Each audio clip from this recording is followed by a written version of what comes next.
Welcome back to the Respect the Drive podcast. I'm Tedward, and I'm actually not in the studio right now. We did record this podcast at Garage 42 in Acton, where I store my cars, which has been actually really lovely this season because I've been trading in and out of the Porsche and the M5. And the M5 has made quite a nice little daily driver. I do my best not to commute in that car, but that's why the garage is so convenient, because when I need the Lexus or I need the Honda or I need the Porsche, I just show up, trade keys, and I'm on my way. Car's clean, inspected, ready to go. So if you're looking for a proper concierge storage solution that's more than just storage, it's honestly, it's like if you wanted you and your car to be treated like you were just walking into the Four Seasons Hotel in a fancy place. That's kind of what this is. You always get the vibe like, ooh, this is a little bit of luxury, but not intimidating luxury, the kind of luxury that you feel like you deserve, whether you do or not. But anyway, check out Garage 42, and I'm thrilled because I get to post up, have guests, show them around, kind of get excited about some cars that are in the facility to begin with. And then we go up and record. If anyone gets bored, they've got a simulator. You can do a little work in the workspace. I do that kind of often, actually, because it's not the closest to my house. So when I go there, I usually typically spend a day.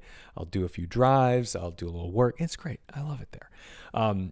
But I was without one of my cars for only a few days, my Lexus, the GX 460, because it went up to Mike's Auto Body in Saugus, which I didn't think I'd need a body guy so early in my ownership of this car. I've only owned it since January or February of this year, but early on in my ownership, I got kind of peppered with some rocks and stuff on winter drives going way out west to Buffalo and New York and stuff. And those long drives, you set the cruise at 75, 80 and things happen. It's just a fact of life. You're going to get a rock chip, and I got a rock chip right in the center of the hood, right at the edge of the hood too. And I didn't fix it quick enough myself with some, cheeky touch-up paint. I should have just gone to the dealership and done a terrible job, and it would have been noticeable, but it might not have rusted the way it did, which is why I needed a body guy. So I posted a photo of this on my Instagram. Mike's like, hey, come up here. I got you. I'm like, all right. And I'm thinking, no, he's just going to go and grind off a little rust. And dude, they did the whole hood because he said, to do this really right. And I know this sounds like overkill. To do this really right, let's take it all down. We'll take the clear coat down. We'll respray. We'll, grind down the rust, respray, do the whole thing. And now the hood looks perfect. And it's paint matched dead on, which is not something I've had experience with in the past. Almost every time I have body work done on something in the past, it's been a long time. Cars I don't own anymore. But a door or a fender, the paint never quite looks right. And that was my big fear with this. And so I got there after seeing them basically spraying this entire hood, and I was like, oh my God, you can't tell. It looks brand new. One question I keep getting about it is, would that be covered under the Lexus rust warranty? I don't know, because it's just, it's a rock chip. It's essentially damage, right? It's not like, oh, the frame rotted away. So I don't think that really counts. I could be wrong. Send me an email or a DM on Instagram if I'm wrong. But either way, I'm thrilled that it was done the right way by Mike at Mike's Auto Body in Saugus. So if you do need, they do like McLarens and stuff. I love walking into that shop because if you have any fears of what's about to happen to your car, you look around and you're like, oh, I'm the poorest guy here. They've got McLarens, Porsches, everything.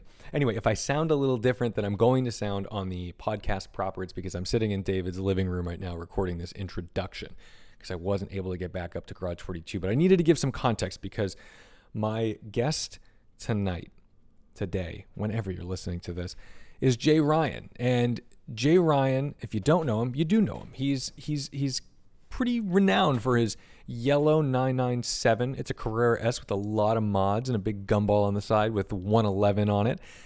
He and his wife, Nicole, are staples of the car community at large, but especially the Los Angeles car community. They essentially created Good Vibes Breakfast Club, although he won't admit to that. He'll always say it just kind of happened around them. But Jay is a pretty humble guy when it comes to the things that he's had influence over that we maybe just take for granted, or maybe we don't. I'm always very appreciative of the things that he's kind of started or created or been at least, let's say he's a catalyst for Good Vibes.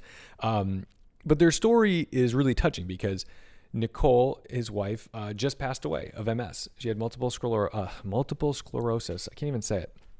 And I never knew her without it. I met them maybe 5 years ago up in California, and I knew of them because I knew of the podcast. They have a really intense podcast studio in their apartment, and it is literally the set of the David Letterman late night show. It is that set. He managed to get it off the lot and put it in install, and he was in production. So their podcast late night play set is like being on a real late night show. And I've had the pleasure of being on that show a couple of times, and I have been so grateful for their friendship, but also for just being the most like welcoming people, because Los Angeles, especially, if you were a comedian, an actor, a model, anybody in the industry, Los Angeles can be a really intimidating, brutal town. And yet somehow for the car community, you can walk in and be home. And I find that fascinating, that whenever I go to Los Angeles, I try to get out there at least once a year for like a proper personal trip. I'm out there for business once in a while, but I always find that when I'm out in Los Angeles, I realize, oh, there's a lot of people I got to see. There's a lot of friends I have that are some of the most exciting people I know in the car community. And Good Vibes Breakfast Club is held at Newcomb's Ranch, at essentially the top of Angeles Crest Highway. It's hard to get to, but every Friday morning, a group of sometimes 100 more, whatever, people make their way up. And the funny thing is there's no breakfast up there because Newcomb's Ranch is closed. There's a restaurant up there that used to be functional, kind of died after COVID. It went through a bunch of phases in its life. There's a small motel there. Which I don't think that's been in service in a long time. But there's a bar, there's a proper kitchen, there's a sit-down restaurant that was pretty functional up until, just a few years ago. And when it closed, it didn't stop people from going. So when Nicole was diagnosed, they started going up there and just playing hooky on Fridays because their life was changing. She knew she had a terminal disease, an illness that was going to change things, and it was changing things.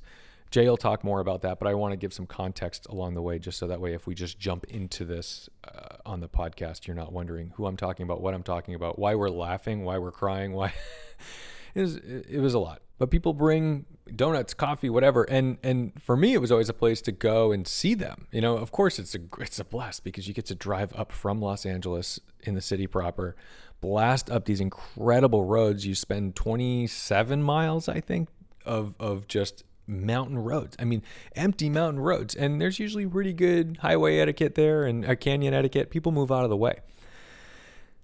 And then you arrive and you chill. And it's funny because the group of people up there on a Friday morning is so varied. It's a lot of creative types because it's people who can take off a day, a Friday morning, to go drive up there and hang out for a few hours.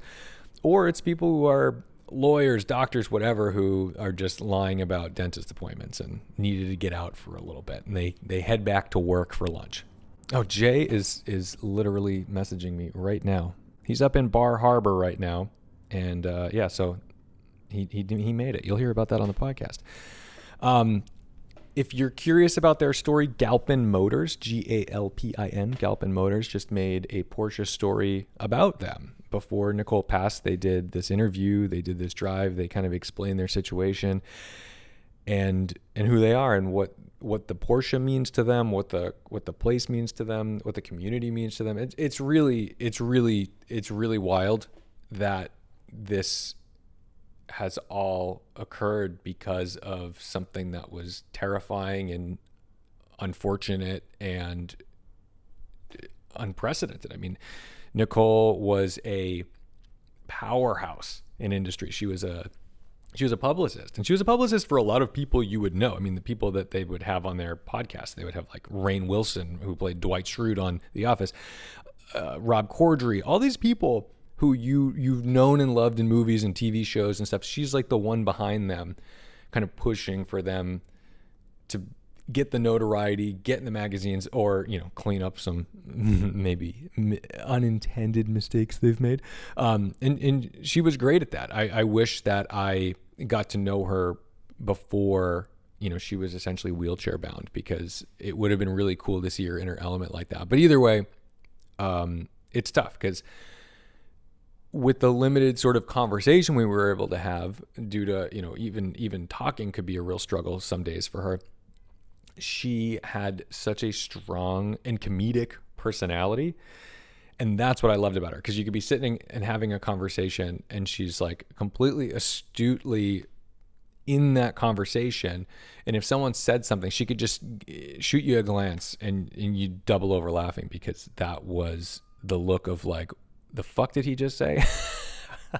Speaking of fucks, I swear a lot in this podcast and I kind of apologize for that, but I'm just going to let it roll. It was a pretty honest take. I hadn't seen Jay for many months, and he's on a cross-country road trip in yellow car, his 997, and I was thrilled that he made the time to come up to Acton and record with me. But more than this being a recording for public consumption, this was really just a conversation between friends, and it was an interesting way to kind of dive into this and see how he's doing and what this is and what's going on. In addition to their sort of creation and fostering of this Good Vibes Breakfast Club, GVBC, Jay is also planning on resurrecting the ranch. So they're already in process. And this was something that he started with Nicole and now is going to carry on without her, but in her name, kind of a legacy to her. So if you're not looking for kind of an intense podcast, I understand. It's been a week. I get it. But if you want to get a little insight and listen to a chat between friends, here you go. Let's roll.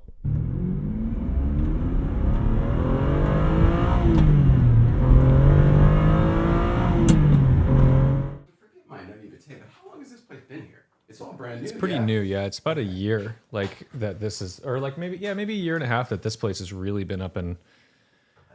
My nose again. Hopefully, I can hear you a little better. Feel free. And I threw my Red Bull in the fridge for later. That's the stuff, baby. All right, let me know how you can hear me. I can hear you. You sound great. All right, yeah. This is like a little bit of a new setup too, so I get nervous because I'm like, is it actually recording? Are we really doing the thing? But, yeah, how do you know? Well, I just kept taking the memory card out and checking it over and over again because I'm a fucking psycho, dude. It's unbelievable. I'm going to keep this out so I can cough into it. That's okay. You earned your sickness. You're on the road. I feel great. I mean, you look good. You do. No, you do. I gotta tell you. If you need to adjust your volume on your cans, you can play with that if you'd like. Thanks. Whatever you'd like. Thanks. But I mean, we just walked into the studio and we've been having a conversation. Yeah. And it's been getting real. It Here is. 5 minutes, we were both already cried. Yeah, I know. I'm like, before you got here, I cried. I left my house and I was like, God, I am such a stone cold, like emotionless son of a bitch. I'm excited to go see Jay and I'm like, yeah, I'm going to be able to just do this. And then I got here, you weren't even here. And I just started crying. And I was like, we're doing it. Do people know why you're crying? I'll put it in the intro. There'll be some context. Why are they laughing so hard talking about having cried? But I mean, all right. So tell me about your road trip first. Let's start with this because you've just left Los Angeles. We are just left. I left a month ago. But I'm on social media time, which is kind of like, when like an astronaut goes really far away and they come back and the world is like a million years later. It's the Planet of the Apes. Like as far as I'm concerned, you just left the door. You left Studio City this morning and you're like at my door in the East Coast playing Fall. That's hilarious. You're right about the social media because a lot of people check and they say, "Hey, I see you're so and so," but the algorithm's throwing them something that I did a week ago. Mm-hmm. Yeah, I mean that's it. I've been in the house for 5 years. This is all new to me. Yeah, well, that's the thing. I'm out there talking to people. Yeah, getting re-socialized. What's that been like? It's hard.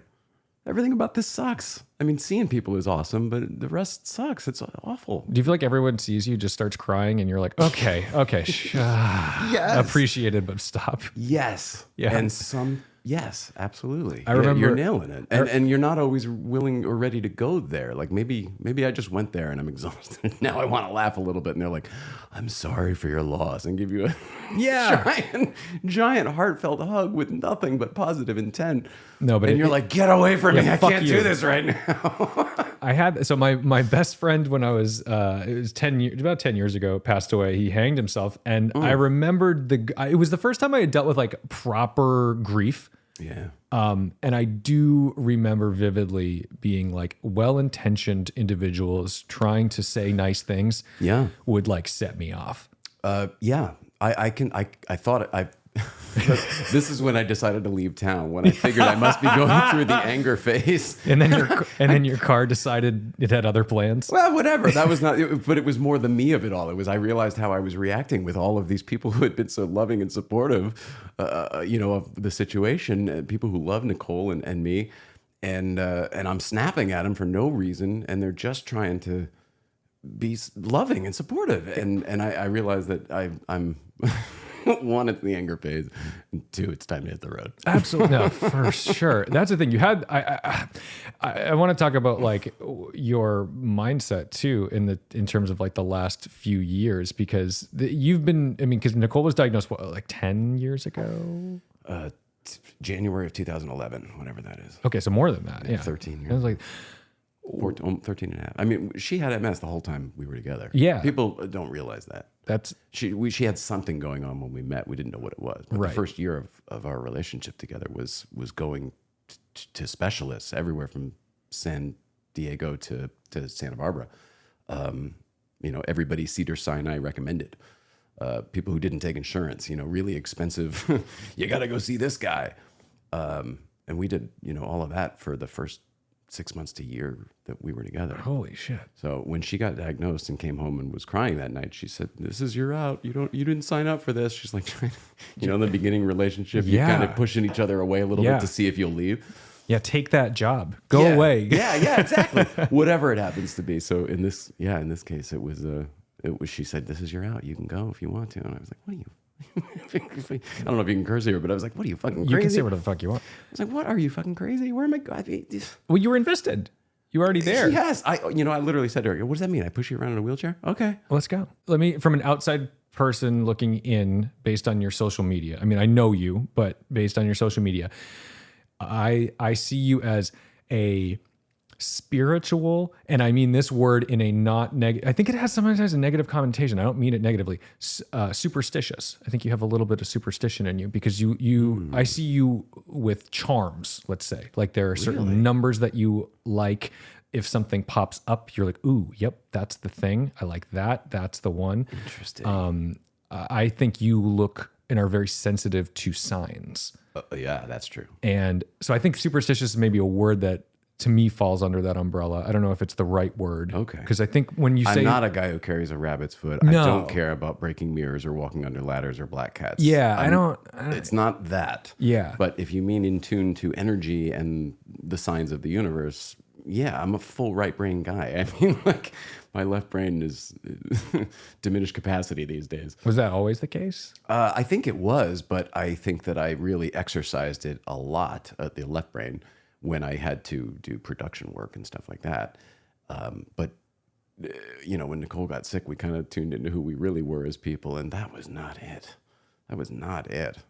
People, my whole life, have complained that I have an artist mentality. Well, isn't that fucked up? Because everybody wants you to be an artist, but they want you to be an artist who can be a businessman. Right. That's a fucking annoying Very word. important these days. Yeah. And I always struggled with the business side of things in terms of like, I don't like the corporate vibe. That doesn't do it for me. I agree. But so how do you do it? Because you're a one-man show. I'm a one-man show. So I'm still looking for the partner who does that part. And then we can balance each other out. The Steve Jobs and Steve Wozniak. My clients all know that I send invoices late. That's hilarious. That's hilarious. They're just pay them immediately, but I won't get it to you until I will get text messages from clients that are like, "I would like to pay you," and I'm like, "Ugh," right? Which is so insane. I've got to go to Excel, create an invoice. I'll like work my ass off and then not charge someone for forever It's because I'm just very like, this is a pain in relatable. my ass. It's so relatable. I'd rather do the work than get paid for it. Yeah. What is that all about? I don't know. I think there's this, maybe it's an East Coast mentality. Maybe it's, did you grow up Catholic? No, but I grew up in puritanical Yeah. New England. It's funny how it doesn't matter if you're the Catholic same or it's the thing. same thing. I mean, I went to a Quaker nursery school. It was at the bottom of the hill where I grew up in Connecticut. And perhaps maybe some of that stuff was instilled. I don't know. I feel like I got good values, not from necessarily, well, it doesn't matter. I don't want to get into that. Go for it. Not particularly from my family, but I think that I was around some very good values. So I think that I sort of have carried those with me my whole life. My dad was old. He was 40 when he had me. He was born in 1939. Yeah. He passed away in 96, but he lived through World War II. My mom didn't. They had different sensibilities. They were different generations, even though they were only 9 years apart. Right. So I think that whatever that previous generation had, I probably carry some of that in me, which makes me a little bit not really fit-inable these days. There's not a box for me in modern society. Isn't that weird though, that now in kind of a social media age, it feels like not fitting in is the best way to be? Like the only way to be is to be someone who's unique. The only way anyone's going to, because if you're like everybody else, everyone kind of, whatever. I do agree with what you're saying, but then why do we all try to be like everybody else? What is it about us that we're all like, I want to be like whoever else is either successful or people like them, or why do we all follow that? I always think it would be so much easier to have like a lower standard of ethics and morals. Agreed. I'd be like, oh God, I could make the money and not cry. It'd be easier to be less intelligent too, Tedward. I kind of am with you on that. With the progression of Nicole's illness, how did you manage? I guess, again, outside perspective, I see you as somebody who does every single thing in your power to kind of see the good in other people, in situations, in just existing. Like I never once encountered you guys and thought, oh, whoa, I gotta, that's rough. Like, even if There's you moments, man, we are not sure, perfect. No, I'm not saying it's not. I'm just saying I never encountered a situation where even when it was obviously fucking rough, you guys were like looking toward whatever you could do together.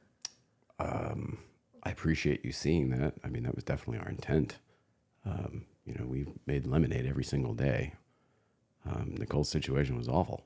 Yeah, no, it only was awful gets, for her. It was awful for everybody to be around, to watch, to not be able to do anything. It changes you, man. I mean, I think I was probably always more a positive, optimistic type person, but the commitment and discipline to do it all the time, and no that choice. that came through this experience. Well, I guess without a I shouldn't doubt. say that. You had a choice. You always had choices, but you made Not good- to me. No, but that's what I mean. You made good choices. You made the selfless choices for her, I think. People keep saying that, man. I don't get it. People. I'm getting credit for things that I don't deserve. People are saying, you stuck it out, man. You didn't leave, and I don't or, feel or they say like, till death do you part. You really honored the commitment. I'm like, what? Yeah, of course I did. Yeah, I don't think bizarre of it to me that way. People don't. I don't think of it that way. I just think like you never. It just didn't look like you ever pawned anything off. Like you took the brunt of the responsibility in terms of what you were doing. I don't look at it like, oh, you didn't. I wouldn't have expected. I wouldn't have been like, oh, Jay's out. But I mean, like, you literally carried her. You guys did stuff together, and you guys complemented each other really nicely. Without a doubt, she was the best ride or die partner you could have for me. We were definitely meant for each other, even though we didn't have the full ride. I think it's a good ride. It's not enough. Yeah, It's not enough. I think it's bullshit. I think it's. she was pretty vain. Dying young and beautiful probably is a good thing for her. God bless. You know what I mean? She never got. She had a couple gray hairs. That was it. She looked so better good. and better every day of her life until one bad week at the end. Yeah. No, I remember when she cut her hair. I was like, shit, you're pulling that off. Yeah, she looked better. And then when I started shaving it and buzzing it, she Yeah. looked better and better. I was like, oh my God, I there's know. no bad look. I know. She was amazing, electric too. Well, All right. So the trigger point for the boiling point to get out of Los Angeles is like, okay, we've got to kind of get away from not get away from people, but you need some you time. Yeah. Well, I mean, look, it's the road trip was going to happen anyway. It seemed like a really good memorial thing to do. And there were people that wanted to come out, when she was that last week, or people that would have come out had they had some warning, we didn't get that. So we weren't able to do it. So there were a lot of people that wanted to see me and not because I'm me, but to get the scoop, to hear, get the download on the inside skivvy. Yeah. I don't know what kids are saying these I don't days. know either. I'm too old now. It's getting to the point where I don't have a clue anymore either. So the last year, you're hilarious. I'm not your young friend. You are my young friend. The last year's road trip was sort of a goodwill tour, right? Because it was a bucket list. We could see that she wasn't going to get to do anything anymore and wasn't going to get to travel again. And it just seemed like a nice bookend. So the road trip was gonna happen, and I think it happened when it was supposed to. I feel like all of this is happening when it was supposed to. I didn't want Nicole to go when she went. Nobody did, but somehow I have to believe that this was supposed to be. Otherwise, I'm up every single night. I can't sleep. I don't think that changes for a while, and everyone's grieving process is different in terms of what they are going, and it comes in waves too. I mean, at least for me, it did. Yeah. I remember feeling like I've got this, and then I go like grocery shopping and have a fucking breakdown in a Trader Joe's. Man, you nailed it. Yeah, you nailed it. I kind of thought in the beginning, like, you know what? I'm actually, I pre-mourned so well that I'm doing well. I'm handling it, like you said. I don't know what happens. What you get one night's sleep finally after no sleep. Something happens and you reset and you go, I don't know what to do. The triggers are bizarre too. The obvious triggers are like a song or a place or whatever. Smell. But there's just times when like a smell. You'll just be existing and suddenly you go from like, I've got this, I'm not even thinking about it right now, to full meltdown. Complete release. Yeah. It happened. It happened today. I mean, it's happened a lot during the road trip. The first couple of days were rough. Driving long distance without her. We didn't used to talk in the car really barely at all, which was kind of wild. You guys are windows down people. Mm-hmm. And we would just look out the window and observe and have that 1,000-yard stare at the horizon. And it was peaceful for her. It was mobility. She got to watch the world move by, which is what her whole life used to be like before she was a prisoner, and to her disease, multiple sclerosis. And every once in a while, I would look over at her because we weren't talking. I would just have a moment or something would happen. I'd look over and say, you okay? We good? Whatever. And we'd just kind of check in, and she'd look back and smile or give me a thumbs up. And it was, locking eyes with her in the car. And every time I look over at that empty seat, it is a gut punch. It's awful. I mean, it's getting better, but there's not one time where I don't. How do you not? No, you can't. The car was like our kid, and we did everything together, and we went 100,000 miles in that car. Yeah. Before she stopped riding with me. What's it like going up to Newcomb's right now for you? Well, I don't know because I haven't been in a month. Yeah. But that varied. You know how excited she and I were, whatever, about, reopening it for everybody in the community. But after you remember like the day after she died, I think the stools arrived or something. It was just something kind of crazy timing where I thought, oh, great. The parents have left. Everybody's gone. I can sleep in today. And I got woken up at 6 a.m. by a tractor trailer at the bottom of the mountain saying, hey, we're delivering. Get your ass up here. Oh my God. So whatever that was, like the first week, I went up there and that was very positive because it was neat. It was like Christmas. We're unwrapping something and I hadn't really let my hair down from the loss of it all. And then after that, I didn't go up for a week and I didn't want to.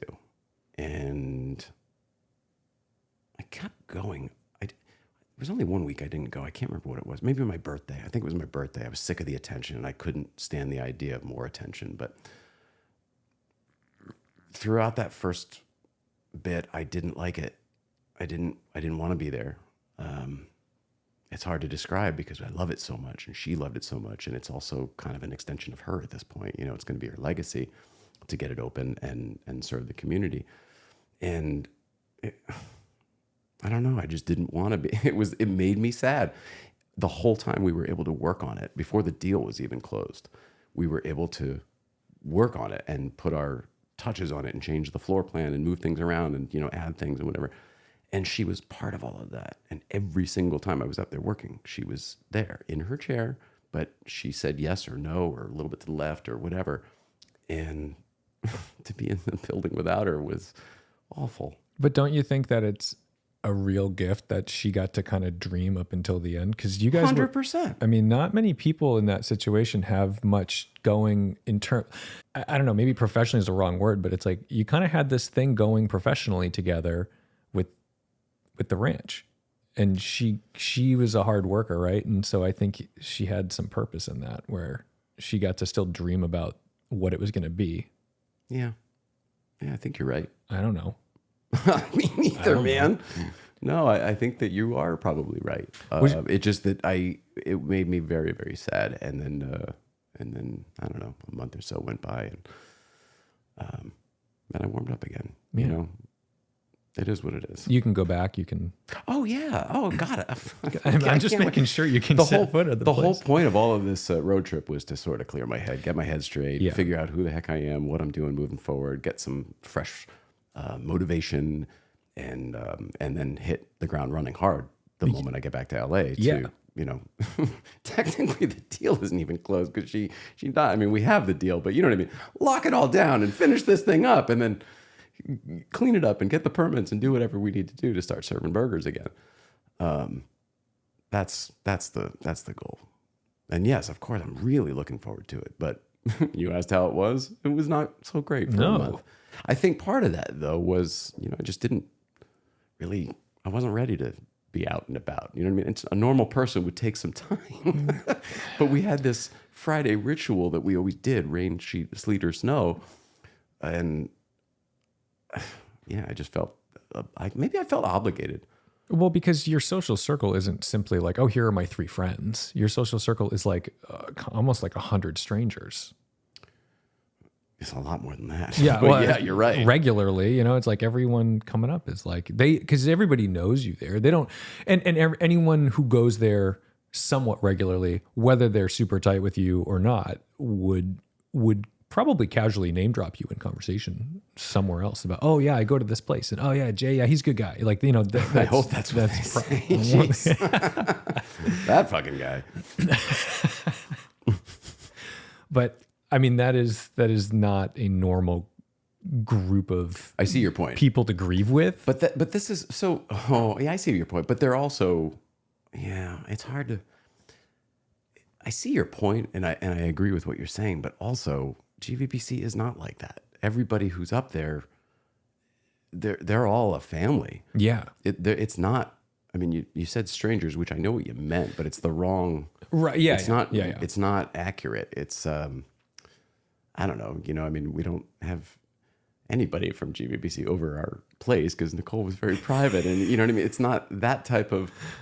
But yet we know everybody and what their kids' names are and what they, you know, when they went on vacation and, you know. Which is exactly why they feel pretty close to you. Because, I mean, they are. And we're close to them, too. I'm just saying. In that phase, you want to stay at home and bed under the covers for a little bit. Yeah. And I didn't do that. And maybe I should have. And I would have not gotten so frustrated. Yeah, but you can't know what's the right thing to do. You just try.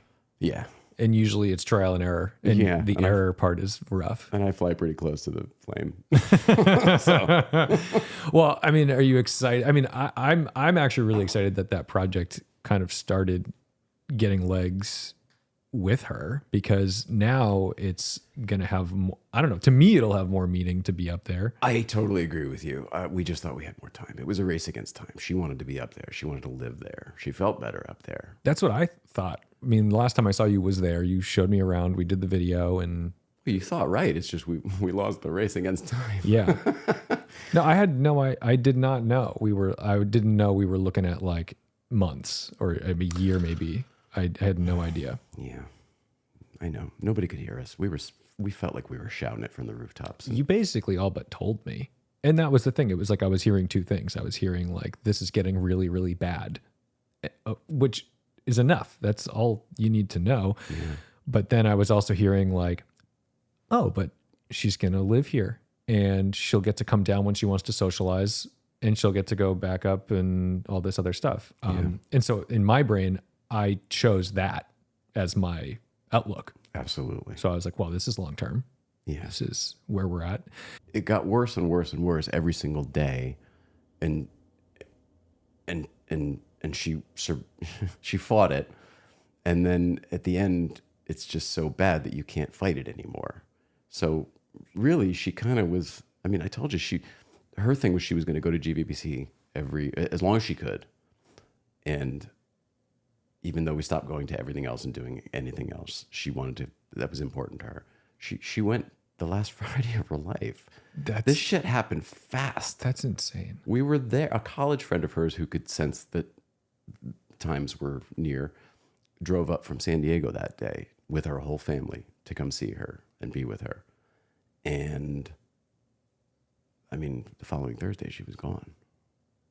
So, I mean, that's how quick it was.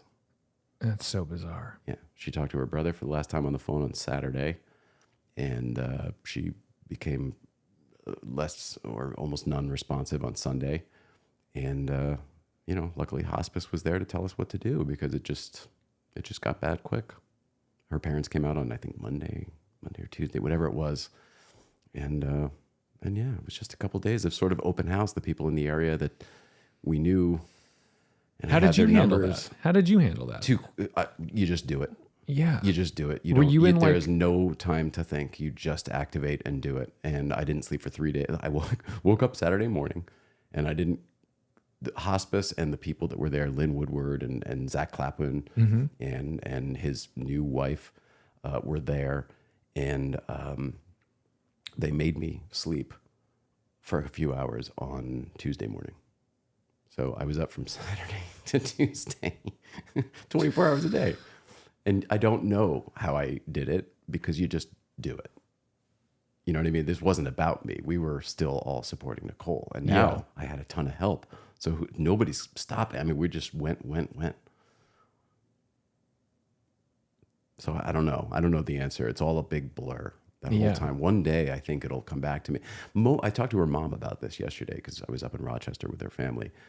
And I don't remember really anything from that time. It was so blurry. It all passed by so quickly.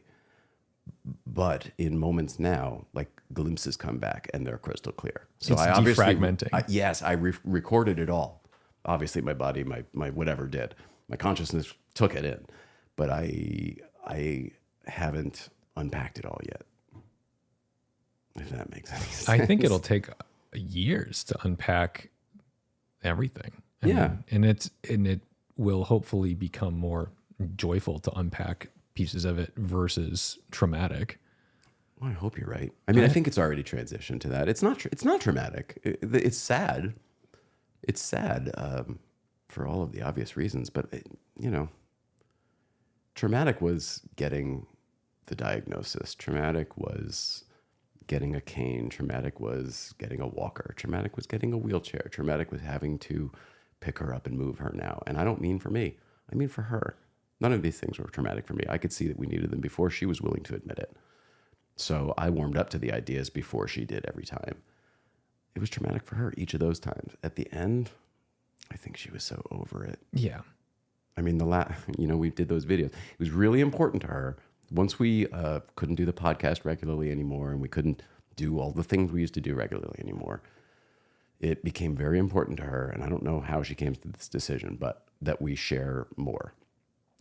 I did pick up on that through the Instagram. We transitioned from talking on the show 2 times a week to people to sharing moments. Oh, they were real. Very real moments of what this, not polished, not social media type things. Very hard stuff. And her position was that if anybody sees that and is helped in any way, then her suffering isn't in vain. Yeah. And, it was the lemonade she was putting on, it was the spin she was putting on her situation. And I saluted it and I did it. And it was really hard. It was hard for me. I can't imagine how it was for her. Yeah. I thought about how you were recording it, you were posting. I can't imagine what that feels like to be sharing that piece of it. I felt like I needed to verify in the video every time that you want me to do this, right? Yes. No, it's like, because Otherwise, why aren't you helping? Right. No. And I thought about that. I'm like, man, Jay must be like, all right, I'm going to post this. And either people are going to be like, wow, I didn't know it was that bad, or I didn't know, or, good for her for, sharing this, or they're going to be like, Jesus Christ, Jay. Yeah. Well, it was all of the above. Yeah, I bet. When you start posting anything different on social media, your audience changes. They either like it or they don't. It's very interesting because any one of those videos got tons of likes, tons of interaction, comments, nothing but support. But every single one would drop hundreds of followers. Wow. Hundreds. Wow. And we didn't care because that's not the we were fucking doing point it for in the first place. But it's weird that it seems like once the transition happened, then it started to pick up more and more people who were into what we were doing. People maybe that Nicole was actually targeting, not just car people who don't give a shit about some woman they don't know dying. Right. And I think that's when we both started to feel like maybe we're putting something of value out there, something of substance. I think it was. Do you guys feel, other than doctors and sort of like medical community, did you feel like you had any like MS community around you? Or were you kind of on an island just doing your thing? And I think at the end of the day, everybody's on an island because this whole thing, they call it the snowflake disease because no two cases are the same. Sure. I think everybody is dealing with it alone. Nicole luckily had, so many people that loved her and cared about her, but she also had a couple celebrity friends who are afflicted as well. Jamie Lynn Sigler from The Sopranos and lots of other things. She, she came and did our podcast. I know they talked from time to time. I know when Jack Osborne first got diagnosed, he called Nicole because she was still working back then. So people were like, you should talk to her. She's had this for 3 years, Right. So I don't know. When you say, aside from the medical community, ironically, the least amount of support Nicole felt was from the medical community. Wow. And that is a bummer for all of us. Do you think that's one common? of the reasons? I don't know. It seems to be common nowadays with the people we're talking to who, who are dealing with things currently. I don't know that it was always that way for people who were maybe dealing with it 10 or 15 years ago. I feel like the whole system has probably changed. We were kind of watching it change even when we started with the diagnostic phases 15 years ago. Yeah. When the doctors had an iPad and they're checking boxes instead of actually talking to you and looking at your eyes and examining your body.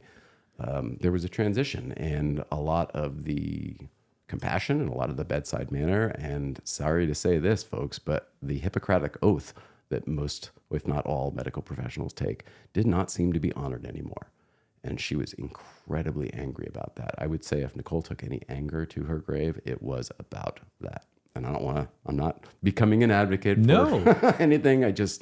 It's one of the reasons, if not the principal reason why she wanted to start the Autoimmunity Foundation, which was to get people talking at least about other things, because she didn't believe that anybody was looking in the right direction. Yeah. I don't know, whatever. I don't want to stay on that, but that was a real sticking point for her. Yeah. If she felt more support, I think, I don't know. It's easy to look in hindsight. I mean, that's something that I know she was over it. If she had more support, maybe she wouldn't have been over it for a little bit longer, that kind of thing. Yeah. Yeah. But I mean, I don't know. I think when you're in a situation where there's a basically guaranteed no way out, right? There's a lot of different avenues you can play with. Unfortunately, no avenue leads to where you'd like to be. Well, yeah, you're right. I mean, you're right. Right. There is no cure.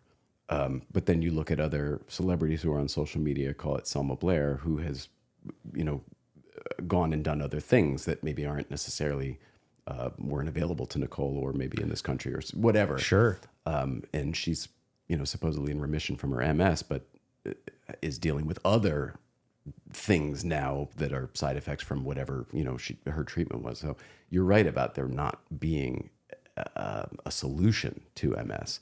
So it was then important to both Nicole and me to examine, if we don't know what fixes it, can we at least figure out what the shit causes it? Right. What is it? Why do people get it? Why do you get it and not me? And she had a lot of beliefs about how this all works. And maybe there is a genetic component that's inside you laying dormant, but she believed that it was trauma that would ignite it. And it's hard to disagree when she would make her point in her case. Sure. And whatever. So that was why we wanted to change the conversation a little bit. Yeah. No, I think that's really respectable. It was a trigger when you said, other than the healthcare system, because that was her biggest enemy. That's wild. Because I mean, that's the thing. I don't know. I know there's people who love, like, you know, groups, right? There's people, whether it's AA, or if you've got cancer or you're a family member of someone with cancer, Yep. like there are people who, I never do that. I've never done that. I've never been someone who wants to go sit in a room with a bunch of people, but I know it helps other people. Right. And I don't know if that was something that was part of your lives, if you just had shared experiences with people, or if that's just like not a thing that really. She was working with some, you mean, I mean, I don't know. She was working with some of the people over at UCLA Medical, whatever it is over there, the Geffen, Sure, whatever. And, you know, trying to explain these thoughts, but, you know, they're all working in a different direction for different reasons with different money behind different things. And, it was hard to make wake, so to speak. Also, I just want everyone to know, because it's not that she was, so in the beginning, when she didn't know what was wrong with her, we were doing all of the things I told you earlier, trying to find a diagnosis. And when we finally got one, she did everything in her power that they told her to do. It was daily shots that she would have to give herself. It was semi-weekly shots she would have to give herself. It was these little grenade bombs she would hold in her hand that went into an IV in her arm that she would have to do, that were like steroids or something. We would have, you know, like a nurse at the house on Thanksgiving to put, you know, IVs, and she did it all. She took all the pills. She went to all of the stuff. And after like 5 years of that, she was over it. She felt herself getting worse, and she didn't feel like she had a baseline, and she swore it all off and stopped doing like all Western medicine. And she started looking at everything else. She kind of imploded, you know, mentally, because it's just too much. And she wanted to do different stuff. Yeah. So she started medicinal cannabis and meditating and sun gazing and, you know, health foods, herbal methods, everything, not a pharmaceutical or a shot or a doctor thing. And I would think it was about 5 years where she didn't do anything. And those were her most stable years. Interesting. Yeah. And when we started the foundation, she decided that she would be a pincushion again. She was willing to do anything and everything that they said to try. That's when the like transfusions and all that kind of stuff. Yeah. Good memory, buddy. Fuck. They were infusions. Infusions. But yeah. And that's when the last 3 years, the decline was so speedy. Yeah. So she wasn't a fan or a friend to the Western medicine. Yeah.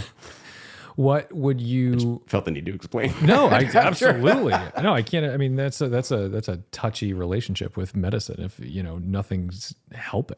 Her anyway. Yeah. I mean, there are other people that for sure that it helps them a great deal. But like you said, it's all different. Yeah. How would you? All right. In this moment, I know this is something that this is really raw and fresh and everything's horrible. How do you want people to think of her and remember her? Because I don't necessarily think of her as, oh wow, look at all this horrible shit she went through. I'm just thinking of like doubled over laughing at a coffee shop. Yeah, I don't think I can tell people how to remember. I think everybody remembers her laugh, her smile, the infectious electric energy that she had and gave off to people. I think that's why they wanted to be around her all the time. Yeah. Surround her at Breakfast Club, too close for her to handle, but they all wanted to be around her. There was a sense of like honor in being in her circle. Like it felt like Even I agree with that. she could really make you feel like $1 million. Yep. And it was fucking wild because I didn't know I was that eager to please or something. Like I was like, ooh. I'll go one further. She She likes let people know who didn't know that they were $1 million. She let them know, and she would turn on people's light that they didn't even know existed. It was the last when we went up to Newcomb's last year. I remember I met you at the gas station at that 76 gas station, right? Is that the one at the bottom? Yeah. You went in. You were inside. So I got there when you were inside getting Red Bulls or something. Okay, And so that's my move. So I kind of just walked up to the car and she's just sitting there looking like, you know, she honestly, it looked like a Tarantino film, like Death Proof or something, where it just girl in the car reading a magazine or something. And I walked up and she looked over at me and just like lit up. Yep. And I was like that. I was charged for the day. Well, she loved you, man. I mean, she would do that to everybody, but obviously some people she really, really loved. It was great. And that's the thing. I was like, okay, cool. This is going to be a good day. You never know what you're about to walk into too. Cause you told me that day, like, hey, I think we delayed it a day or something. Cause you were like, oh, it's rough. Sounds right. And then we went. So I had not a clue what I was about to walk into. Yeah. And then I was like, this is going to be a good day. We're going to make it work. Oh. And it was awesome. I'm so glad we did that. I'm so glad I stayed an extra day. I'm so glad I did all those things because I'm like, you know, that. Believe me, I'm so glad too. I'm so glad too. You okay? Yeah. Yeah. No, but I don't know. I think I said this to you before, but I think you put everything on the line and you always just, I don't know. You never stopped trying and doing stuff, you know. I hope you're right. I hope you're right. So what? I mean, we talked earlier, you know. Yeah, I don't know. This is like a fucking bizarre. I know recording. Or I did drive a Porsche here, folks. If anybody cares. Yeah. Well, it's like so it's funny is my favorite thing about yellow car, the 997, is that it's not. It's funny. It's like, oh, here's this Porsche story. That car exists on its own plane. Yeah, it's her beloved bug. I mean, it chose us. You know the story. And I was even lucky enough to have watched you drive by me on occasion when we weren't planning on it. There's a video of me driving a 997, it's the same 997, but a GT3 through Malibu Canyon somewhere up there, like Encino or like Point Doom or something like that. I didn't know about it till later because we didn't see you. You posted it later. Yeah, that's so funny. I'm pulling up to the stop sign and then and I was like, oh my God. And I couldn't believe it. And I got so excited. And then that was the thing. It was like, whenever I'm in Los Angeles, I always made a point to be like, okay, we got to go. I got to see the guy. I got to see them. But it was like you appeared. Yeah. And it was so that's weird. Wild. And 10 seconds, 5 seconds, I wouldn't have seen you. Yeah. And there it was. And I always thought that, and everybody, I've driven with you on another road. Like I've driven behind you through PCH and all that stuff. Watching people, the number of arms that go out windows, the number of cops that give you the nod, that like everybody knows you out there in a way that's they know the car. It's so funny. Nicole. and so like, I think everybody, you know, a lot of times like you'll hear a Porsche story and it's a little more about the car, I guess, or a little more about the brand. Well, generally it is, right? Yeah, yours isn't. It's funny. I don't even lump you in the Porsche world, despite the fact that car is such an identifying brand of you guys. We got so lucky to be. You keep saying my Porsche story. You're talking about the Galpin show. Yeah, right? the Galpin show. Yeah, we are so lucky to have been included in this mix. The people they did stories on are really high level. You're right. They're the actual Porsche community. Because I have a Porsche too, but I don't feel like I'm that guy. You know what I mean? Because I think the problem is we're too exposed to the we're too exposed to the high end collectors, which makes you feel like a fucking nobody when you only have a 911, right? When you're like, oh, I have a 911. We have people. You know, we know people who have dozens, if not 100 cars, or oh yeah, and they wouldn't even look at our cars and say, "Oh, daily driver." Yeah, I know. You're totally right. They'd be like, "Ugh." Well, we could maybe pull that rear glass off and replace another GT3 with that or something. You know what I mean? Like that's how they would look at some of our shit. And it's funny though, because when you look at the greater car community, our cars are very powerful to those people. And I'm always shocked by that too. When I drive my little black car that you saw in the wash bay. Beautiful. I always feel I pull it out and I feel like I'm making excuses, like, oh yeah, the paint's not perfect or this, and then I bring it somewhere and everyone's like, oh, it's my dream car. I'm like, what? Yeah. And I think your car has that too. I think everybody sees that. And I don't know that a lot of people would necessarily say 997 Carrera S is my dream car. But when they see your car, that changes a little bit because you touched everything. All right. So with that, every time I do any kind of podcast or Magnus's thing or my Porsche story, every single time I talk about TLG Auto and Marco Gerazzi, and every single time it gets cut. So I want your honor that you will not cut this. Not cutting it. All of the credit for why Yellow Car is not just a Carrera. Well, first of all, it's got a Herbie the Love Bug personality. It's alive. It does actually its own has thing. a soul. But shy of that, when it comes to what's been changed on it as a Porsche, all of the credit goes to Marco and Steve and Armando over at TLG. They have built us such an incredible hot rod, little fun, canyon race car. There's really not much they didn't touch. And I, strangely, right before we left, he did a bunch of things, did a clutch and all of the new workings there and a whole new brake system as well. And I said, wow, that's great. We've done every single system now. And right as I was leaving his office, I go, oh, you know what? We haven't touched the coolant system. And the next day, the coolant bottle went and I was dripping fluid all over Porsche Santa Clarita for the debut of our Porsche story. Yellow Car was bleeding on the floor. That's the way she goes. Oh, it was hilarious. It's always that. It's always when every time you do a big, like my M5 is outside right now. I've been driving that for the last couple of days. Love it. And I love that car. But it has been a labor of drips and love and this and that. And I've tried to preemptively, like I did a full cooling system because I knew, I'm like, okay, I'm going to do all the things I can to make this rear main seal stop leaking oil. Yep. Why don't we at the same time do the cooling system? Because I had a feeling, I'm like, I bet I'm going to spend a ton of money on this. I'm going to drive it and I'm going to say, oh, I fixed it. And then I'm going to drive it 100 miles and it's going to blow a coolant line. Yep.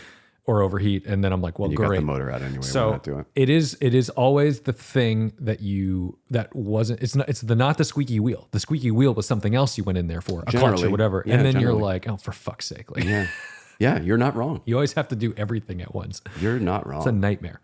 Have you ever driven Yellow Car? I've never driven it. Oh, all right. Well, next time you're in LA, we gotta remedy that. Yeah. It's different.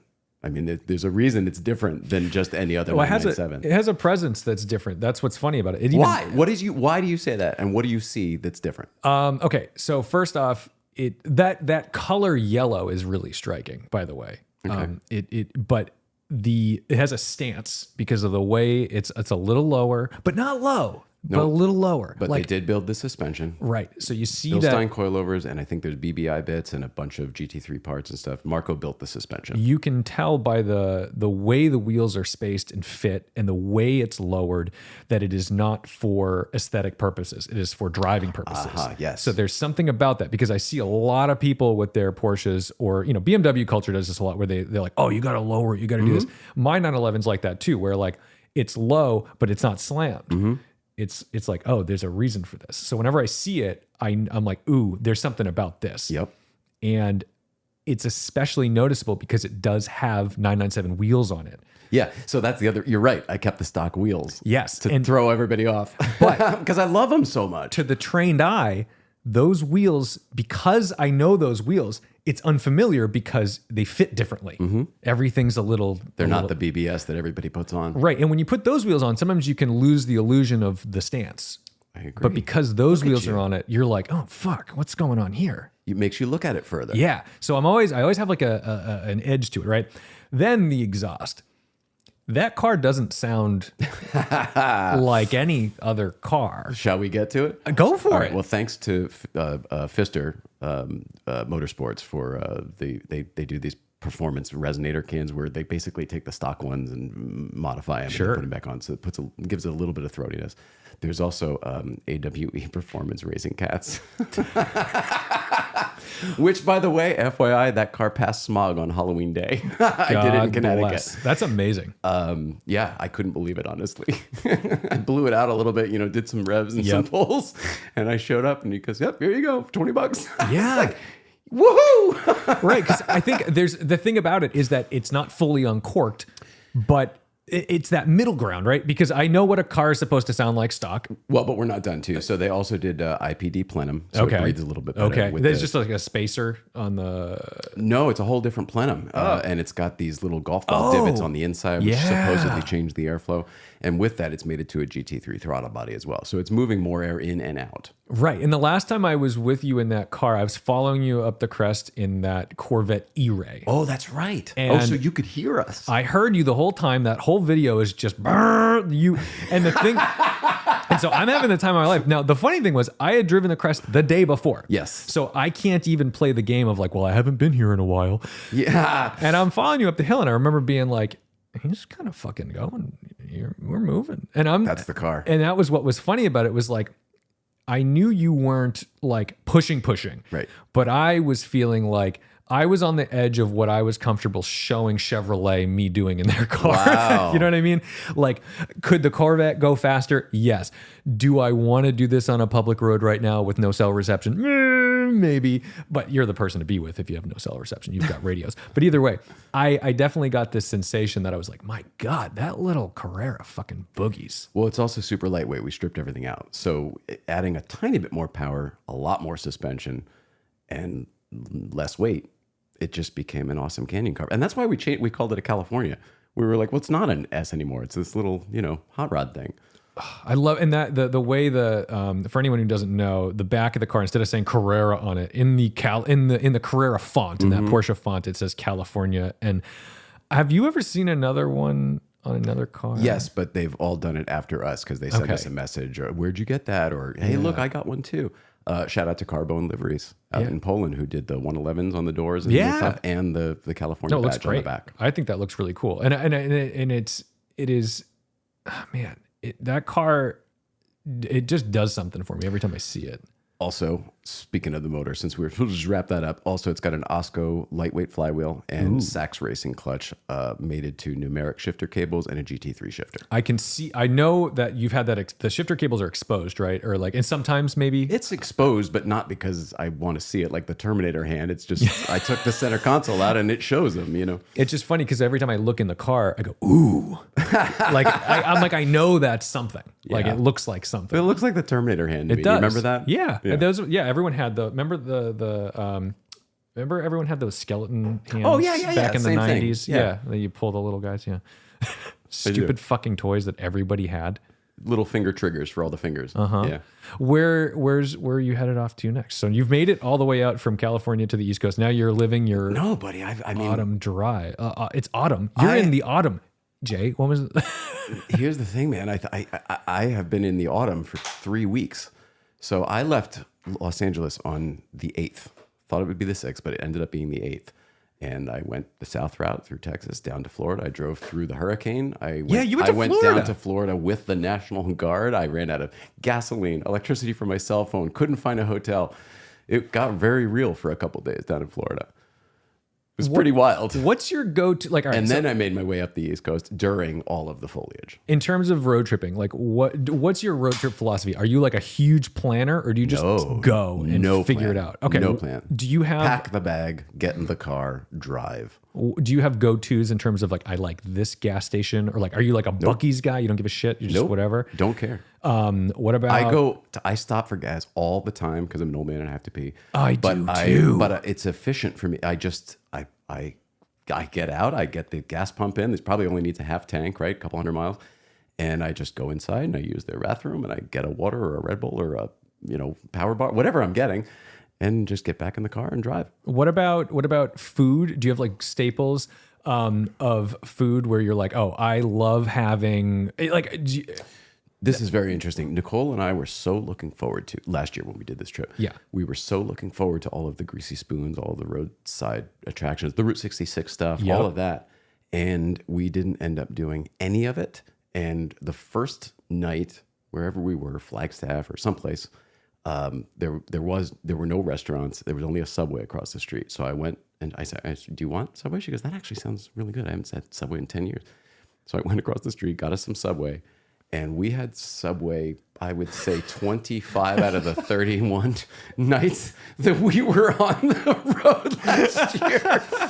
We always got the exact same thing, just a turkey on wheat. This is why I'm asking this question, It's because bizarre. But I'm we a didn't creature think of, we would do that. I'm a creature of habit. And when I find a thing that I like, I'm like, I'm going to have that. And then I'll She be just fucking, wanted it every night. and then I'll be pissed when I can't find it. Yeah, you're right. We got in one place and the only Subway in town closed at 10 o'clock and we had just missed it. And there was nothing else around. So I went to 7-Eleven for some pepperoni pizza that I brought back to the hotel room. Other than that, it was so much Subway. And I don't know how or why. What about hotels? Do you have hotels that you're like, this is how I find things? Or how do you choose things? I choose based on my fatigue or Okay. or what, if all right, I'm going to drive 3 more hours or I want to get to a certain area or whatever. But no, I'm not even remotely because when we first got here, you were offering me everything in the world. And I'm like, bro, I am so not fancy. I'm not, you keep telling everybody I'm from LA. I'm from Connecticut. I'm a not fancy kid from Connecticut. I'm not a fancy dude from LA. It's so funny because the thing is I made the mistake of treating you like everyone who comes here from maybe an hour away. Yeah. Whereas, so they walk in and they go, "Oh my god!" and they want to see the lifts. I know you've seen it all. Sorry. That's fine. You were so nice. You go, what should we look at first? I go, I came here to see you. I don't give a shit about cars. Genuinely appreciate, but I just like laugh because I'm like, okay, the thing I did the second you got out of the car, I'm like, there's a bathroom right there. Because I know. Hang on. The first thing you did was record me coming in, so I had no time to like. No. I just needed yellow car approaching me. I missed that fucking car, and so you come up, and I'm just like, he's gonna have to pee. Yeah, you were right. Oh my God, you were right. So You're I'm like, hug quick, go pee. Nailed it. We're You gonna nailed do the it. rest later. Yep. That's the thing. This is where movies and TV shows really get everything wrong because they always show people in some like deep embrace, and they're having like, let's go have a chat. I'm like, fuck you. Where's your Right. bathroom? Yeah, you're right. Even romantic scenes, stuff like that. You're like, no, I'm gonna go to the bathroom, clean up first. Yeah, I'll be right back, babe. But so then we came in and we were like, all right, here's the thing. Okay, great, blah, blah, blah, blah. But I think you were just like, ugh. Yeah. Like I just got off the fucking, yeah. I just drove 400 miles from from an emotional weekend with my in-laws. Totally, yeah. And I'm like, I don't know how to play this. I was really stressed out because I was late. I told you 2 to 3, then 3:30, then 3:45. It just kept getting longer and longer as the shit happening on the thruway. There's no, no, I don't care. All right. I don't care. I was like actually thrilled. I needed time to like fiddle with this.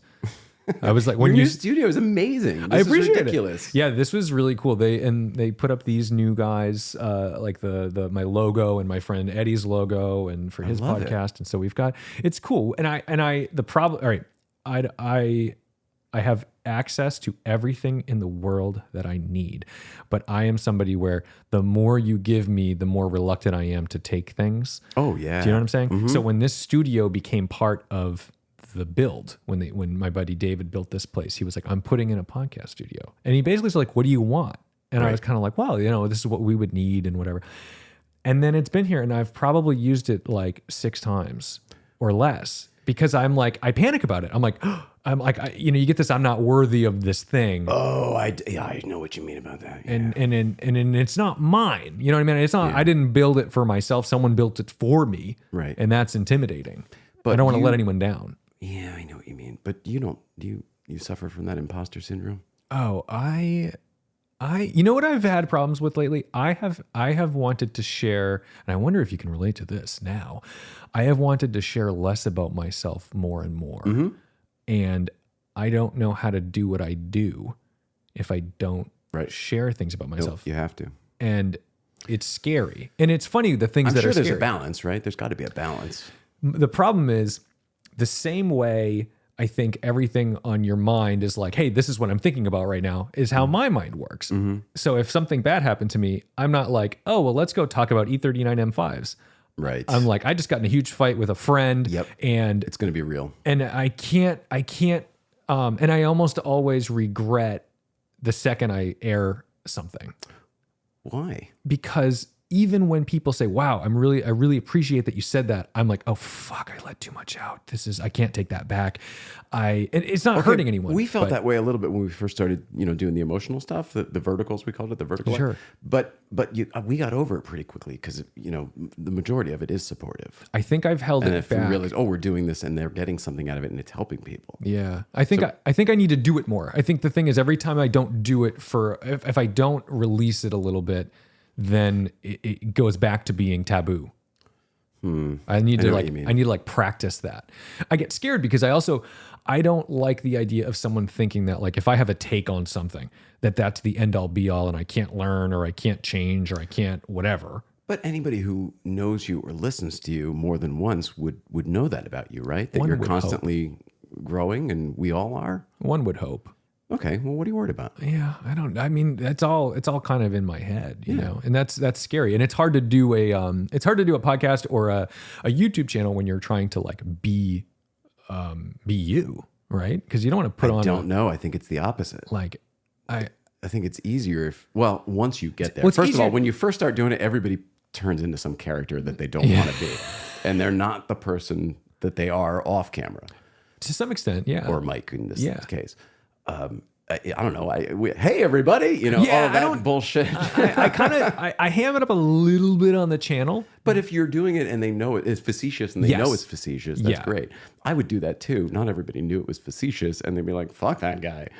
I feel like that's okay too, because then you don't get me. So unsubscribe. See you later. Have a nice day. Yeah. No, I think I'm over needing everyone to like me. I think the problem is once in a while someone will mention something. Someone messaged me the other day and they were like, hey, I'm doing this paper or like a thesis and you said this, and they like quoted me. Ooh.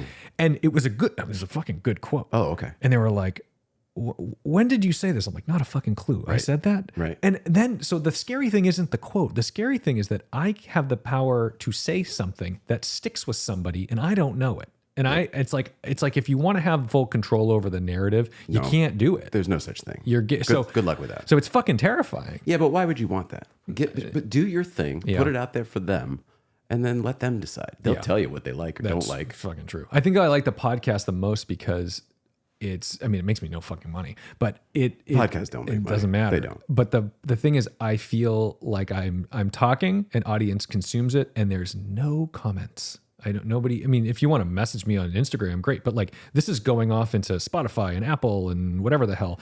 No one's like sitting there fiddling their fingers. Aren't there comments on all that stuff? If there are, I've never seen them. Come to think of it, I don't know if I've ever looked either. Because you have YouTube has them. Because you do video, so yours is on YouTube. It's on Instagram. So like you see real time. You see all this stuff. You're doing a live show. You're doing some wild shit. Well, it's been a while, but yeah. Still, it's been almost a year actually. Come to think of it, it's Thanksgiving. Again, this is part of that YouTube world where in my brain I'm like, no, you just did that. Right, because the videos are still up and they're evergreen. Right, people keep watching them. Yeah, that's wild. What do you want to do? In terms of, we know you're gonna soldier on with Newcomb's Ranch. You're gonna fucking live out this dream, which is I don't know if I'll live there or not, but we'll definitely get it open for everybody. Fuck yeah. What about the podcast? What about the studio? How are you gonna deal with that? What do you want to do? Between when Nicole died and when I left for the trip, I had been working in there to try to leave it the same, but also recalibrate for whatever comes next. And what that meant for me was sitting in there and just staring into space, into all the directions and all the equipment, and figuring out what to change and what to keep. And so I did a little bit of that preliminary work before I left, figuring out new camera angles, ways to do it with just 2 people instead of 3. You're a genius. I don't know about that. No, this is what nobody will understand. Maybe how genius you are until they walk into that room. Oh yeah, well it's magic. If they have only seen the video. I walked in there and I said, this is how you made this look like that.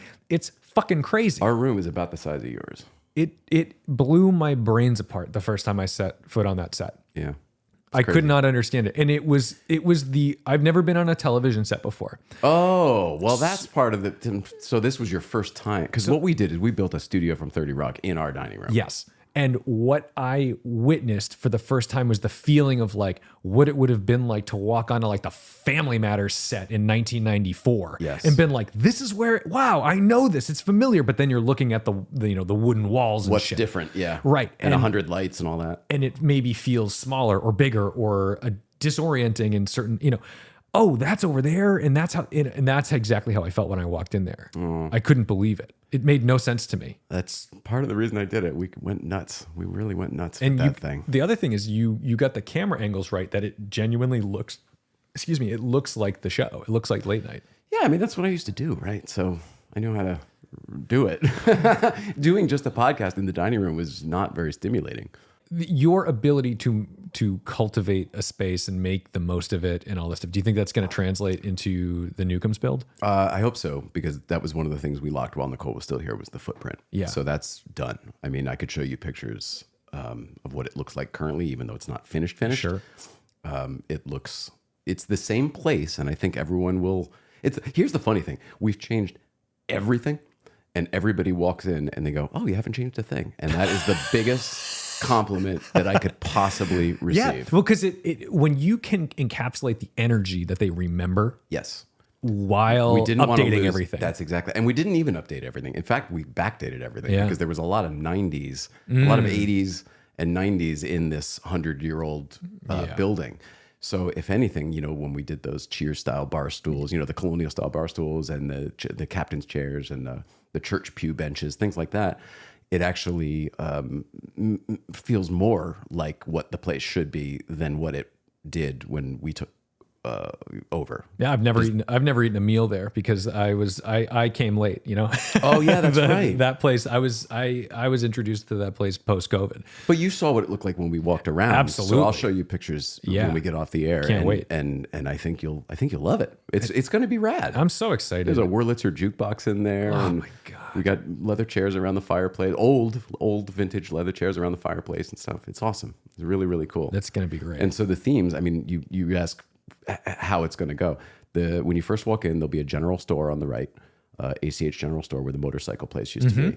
And that is to cater to the community. They're going to tell us what we need in there. We've got some ideas for how to start it. Sure. But we're going to figure out what to put in as we go. Obviously, stuff to support the car people, the bike people, the cyclist people, hikers, and also just the people who live up there. If you want to get a quart of milk, I think we'll probably have that. Yeah. But a quart of oil, we'll have that too. Yeah, 10W60 for the BMW guys that'll can't find anywhere. We'll have an air compressor. We'll have hey, you need to borrow a jack because something happened. We'll have that. So we'll be a mini support system for the people on the mountain. If you sell like Swepco or like Brad Penn 20W50 for like air-cooled 911s, yeah, that would be like literally you can't find that normal places everywhere. It'd be really funny. It's like, oh yeah, I get my oil up at I love it. Yeah. Newcombs Ranch. Absolutely. Why not? And Jay Leno's Garage already reached out. They want to do a rack of their car care products, stuff like that.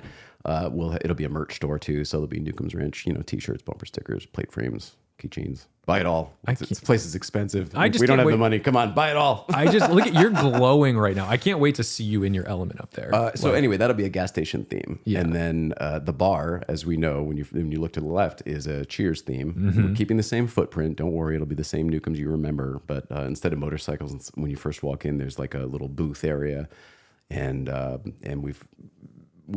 bar is the same, but whatever, you'll see. It's very, very cool. And then what used to be called the Newcombs Room, where the pool table is, right? We're still called the Newcombs Room, maybe Newcombs Library, because we're calling that sort of the library room. Not very formal, but seating, pool table, popcorn machine, train going around the soffit, that kind of thing. Yeah. It's where the Christmas tree will be in the winter time, that kind of thing. All the decorations, gold. And then the Chileo room, which is the A-Team room, as you know. Yeah.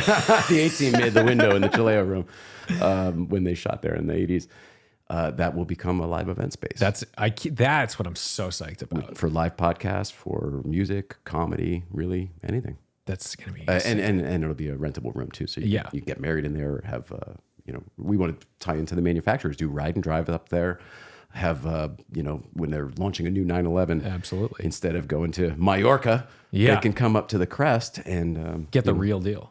Yeah, do the seminar in the Chileo room. Absolutely. They can have rooms overnight. You can have the cars parked outside. We'll handle all the food, and I don't know. Somehow the community has rallied around us, so I want to support the community in as many ways as possible. Does that make sense? It makes perfect sense. So these are all things that when I look at this place, I'm like, all right, I know how to do that. We can do that, and I think it'll help the community. Otherwise, there's no point to any of it. No, I think the community needs it. The community. It's funny, like it's a closed restaurant that gets more attention than. Yeah, you know how many open restaurants would love to have the traffic? Absolutely, and it's in the middle of fucking nowhere, basically. That's the funniest part about it. Is it's pretty far. I mean, that's the thing. I mean, what's funny is in Boston, we don't have anything like that. We can't. I can't say, hey, every Friday, let's meet up on this fantastic road that takes 27 miles. 27 miles. So at 60 miles an hour, conservatively, you get up there in a half an hour, right? Like, yeah, it's never that. There's always something. It's 45 at the lower part. Sure. There's always something to stop for. But still, like I can't create anything like that here because it would take 3 hours to get to somewhere in Vermont or New Hampshire or whatever. Right. And then that's like 6 hours of driving. It's not a day. It's not a morning. It's not how that works. What you have there is so unique to Los Angeles car culture. What you have there is so unique to the car world that it is world renowned. Everybody knows about this. How did that happen? What is that? Does that make any sense to you? I think it's social media. I think because what is going on there is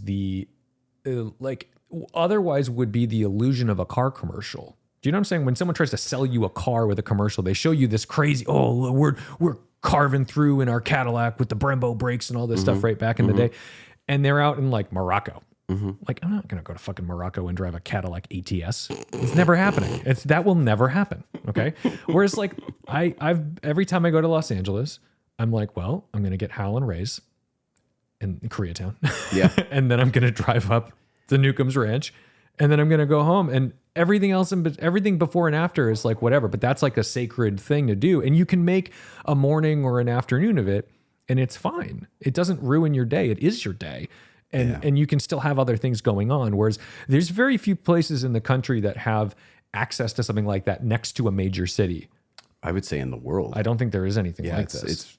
We're very lucky. We're insanely lucky. And also couple that with the driving culture there. In terms of car culture in Los Angeles is sick. The fact that road exists and people most of the time get the fuck out of your way. Yeah. That doesn't happen. I respect the crest. It doesn't happen. A lot of people up there respect the crest. It doesn't. And that's how you have to be. And I think the only people who don't are people who aren't regulars or they've never been at all. Or there's something different in their personality. I don't understand how you couldn't respect that road. It'll kill you the moment you don't. It's weird. It's just I get there and I'm like, oh, I'm home. Like there is a sense of like occasion of being there. Somebody who drives and you're a driver. I mean, you're a car guy too, but you're a driver. Yeah. It's a driving road. It's a world-class driving road. It doesn't get much people better. do, and it's what's so great too is like there's nothing up there. It's just a forest, so you're not dealing with driveways and cross traffic and things like that, which would be dangerous. You're dealing with deer and porcupine and whatever it happens to be, a mountain goat. Yep. Coyote. That's it. Panther. Yeah. Or whatever those things are. Whatever the wild cats are up there. And every time I find myself biting off a little more than I should, I just check my phone, realize it has no service and it's in SOS mode. I go, okay, we're going to back off. Yeah. You do have that moment Take where a couple deep breaths. Yep. Deep breaths. And it's cool. Everything's good, and the road limits you in terms of changes because you never know when there's a rock or it's different 30 seconds after you passed it. Yeah, you couldn't call me and say, oh, we went up and it was clear. It doesn't mean anything anymore. Correct. People all the time send me messages on Tuesday. What's it look like for Friday? I'm like, it doesn't work that way. It doesn't work. The weather systems up there are totally different than what's going on at the bottom. Everything is different. I went up when I left you and Nicole to go back down the mountain. I missed a turn and I went the long way. I went like, I don't even know. I couldn't even tell you where I was. Sure. I just know that I was like, well, I'm still going down. So that's good. I think it'll spit me out somewhere and hopefully on the correct side of the mountain. And that's really all I was hoping for.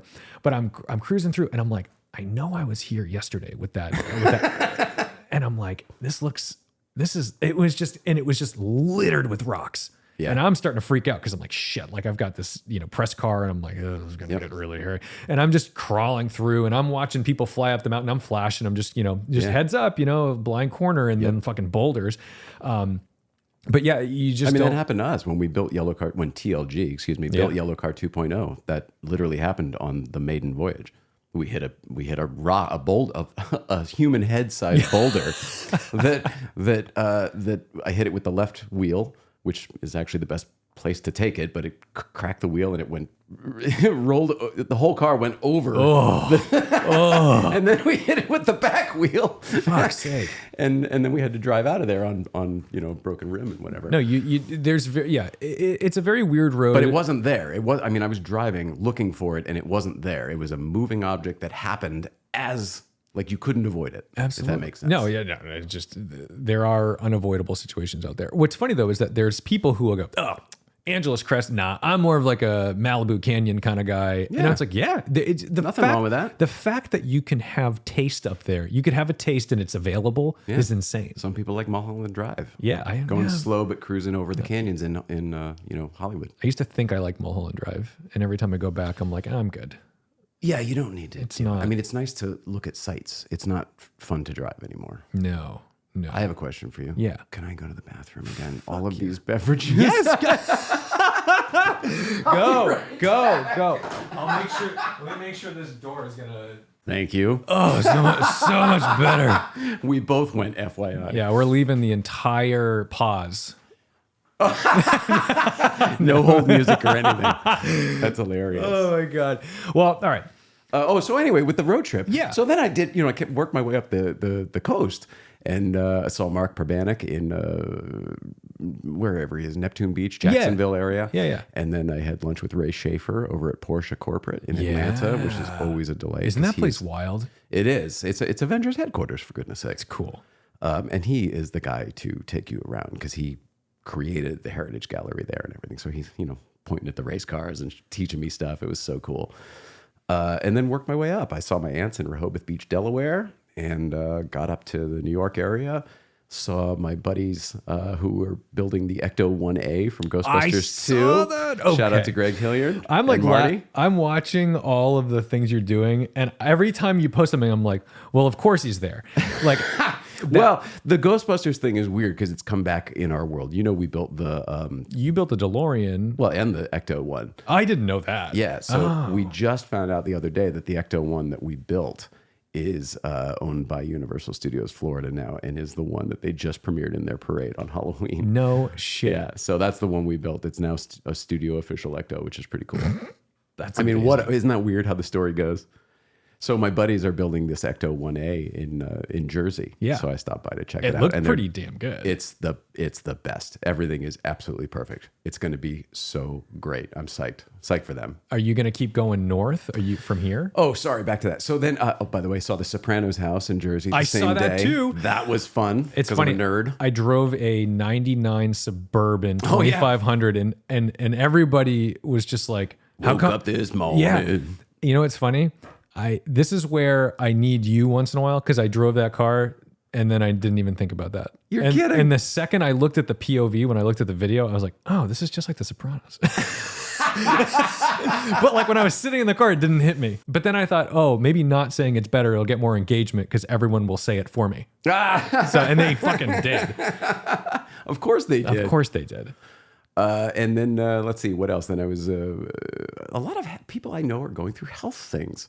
So I feel like Michael Landon in Highway to Heaven, driving around from town to town and sort of just helping. You know what I mean? Just doing good deeds. No, but people in the hospital, stuff like that. Yeah. So I've been taking care of people and helping people and stuff like that in the New York area. So I stayed around Connecticut and New York for like 2 weeks. I noticed that, and I was kind of like, what the fuck is going on here? Because why is he here? Yeah. And then you drove all the way out to Rochester. Well, hang on. And then I drove up to New Hampshire. Well, first of all, I drove through Newport, Rhode Island. That's right. My old stomping grounds in Newport, Rhode Island. Went to the Audrain, said hello to those Very fine cool folks over there. Yep. On my way out, I happened to drive by Jay Leno's house. Yeah.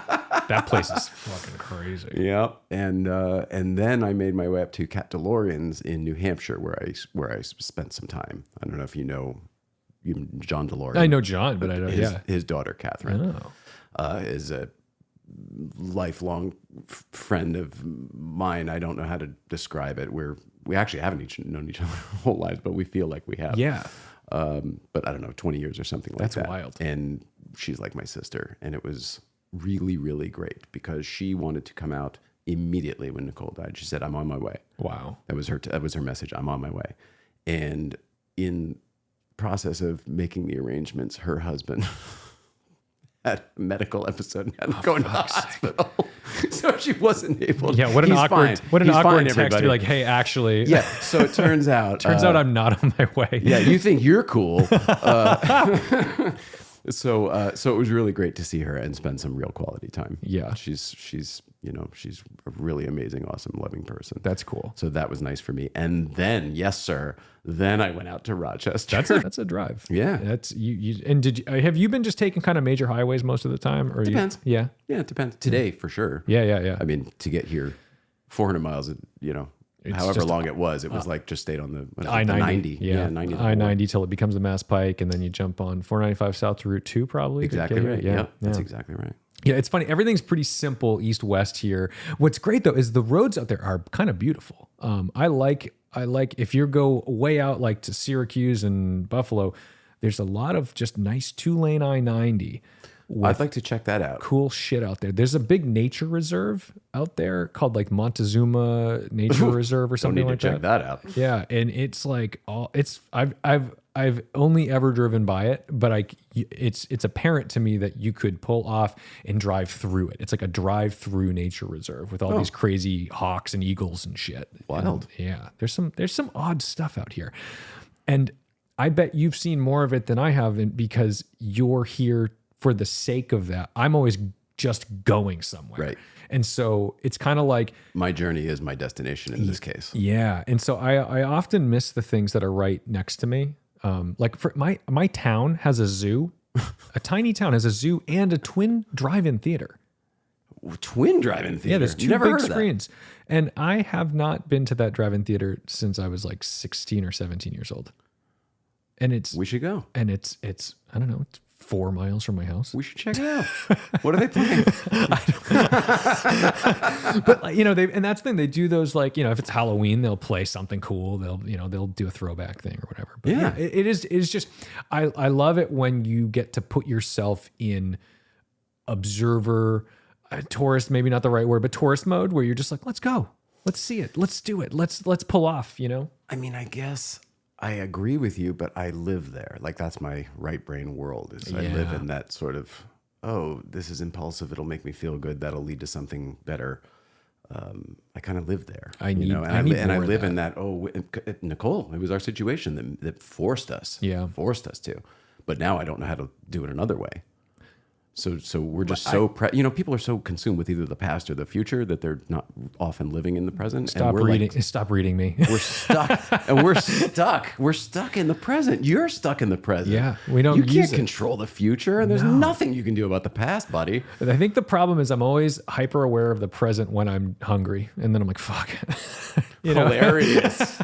Because what about just after you've eaten? Are you grateful for the food? Yeah, for sure. But I think I will have the idea like, I'm going here. I'm going to stop and just take my time and do all these things. And I did that a little bit a couple weeks ago in Vermont with, we had like a little family vacation, and then I did a couple cool things, but I really had to I do have to prioritize. I'm like, take care of your body first, like eat, drink some water. Yes. Plan the bathroom breaks and things like that. And then I'm more apt to be happy pulling off to the side of the road or stopping for the view. Yeah. Again, though, you're not present if you're not taking care of those things. Those are still future. In the future, I'm going to eat. Well, this is what drives me nuts about when you hear about like actors who, they'll talk about like, oh yeah, man, I don't even remember that show or those movies. I was so drunk or I was so strung out. And I'm like, right. I can't even function if I haven't had like cereal. And these people are like a fifth deep and performing at Oscar levels. What the fuck? Where's my magic genetics that allow me to power through this shit? What's that about? That's hilarious. I hate that. I mean, yeah. Oh, I mean, I don't know. Everybody's built different. I don't think you're doing anything wrong. I'm just trying my hardest, man. That's what makes you awesome. I think. Do you know how many people are out there? I mean, everyone's technically probably doing their best in some way, but some people are putting a little more effort into it than others. They sure are. I was thinking about going up to Maine. I wanted to see some stuff in Vermont, but again, I've passed by it twice. I drove right through it and didn't stop, and then I just drove past it and didn't I think stop. Maine's the move. I would go up to, hit Portland and then decide if you want to keep going further. Yeah. What's that area called? Algonquin? Algonquit. Yeah, Algonquin. Yeah. Algonquin. Yeah. That's The Knights of the Round Table. Camelot. Yeah, so maybe that, or isn't there a place up there where you see the sunrise before anywhere else in the country? Because it's the most furthest east, I guess. Probably like Bangor area. That's pretty far. Yeah, That's it would be like way up. Yeah. towards Nova Scotia. Orono, Bangor. Yeah, you can go further than that too. There is a B-52 crash site Sir. in the middle of kind of nowhere. I'll show you on a map after this. And there's like, you don't have to go for any crazy hike to get to it. I think you can pretty much pull up to it. With a car? With a car. Because that's what you need to do for me. I haven't seen it yet, but I've seen pictures and it's been on my list. It's just so inland. Maine's a weird place because you think, oh, it's Maine. And then you look at it and you're like, oh my God. It's massive. It's vast and there's really no way to get here from there. Right. So once you choose If you're at the bottom, you can go anywhere. yeah, it is. If you start at that little vertex at the bottom, you're fine. The second you start going north in the middle, you're not going east anymore. No, there's it's one no or the way. other. One or the other. You can do it through Canada. You can go up and down. Yes, there's no east-west, so it's really difficult. And then, are you going to cruise back the northern route? Yeah, when the idea would be to fit. We did 40 of the lower 48 last year, so I would like to wrap up some more of those. Yeah. And they all seem to be up in the Pacific Northwest. I feel like this has been an inspirational podcast brought to you by Tedward. Oh, that's nice. All right, we're killing it. Thank you, everybody.